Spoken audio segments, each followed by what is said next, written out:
isang maulan na umaga po dito sa Cebu, no? Now, ito na po, dalawa sila, no? Actually, tatlo yan kasama si Reddy. Sa mga video ko yung dilaw, no? Ayan. So, pinalilipad ko. Now, ito pong isa, no? Medyo sad ako dito, no? Kasi yung paa niya, yung isa hindi na medyo may condition, hindi siya gumagalaw. Parang, kasi it happened na yan, no?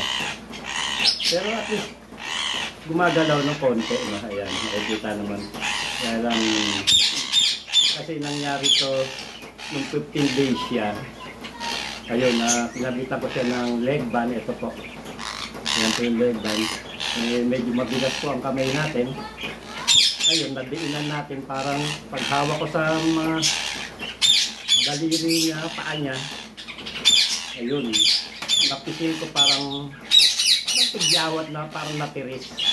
Ayun, ganito na nangyari. Pero sana, ayan, nahahawakan niya naman. Siguro, medyo matured na siya, magagalaw lang.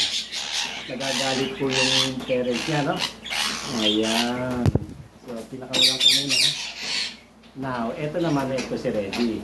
Eto, medyo maamo sa akin. Yan. Maamo yan sa akin kasi siya po ay natain ko na.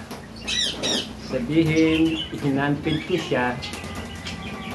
Yan, hinanpid ko ng ilang buwan para nga maamo. Ngayon, parang semi-free flight lang ginagawa ko sa kanila para masanay silang maiwagaswas nila, pagaypay nila ang kanilang mga pakpak. Ayan. Semi-free flight kasi nandito lang sila sa loob ng aviary. If it's a free flight, yun, nasa labas nga po. Kaya lang medyo mahirap yun.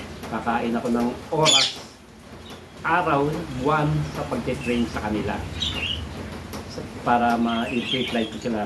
Yun nga ay wala akong time kasi sa kaalaman niyo po, yun po sa kaalaman niyo ako isang nanay tatay.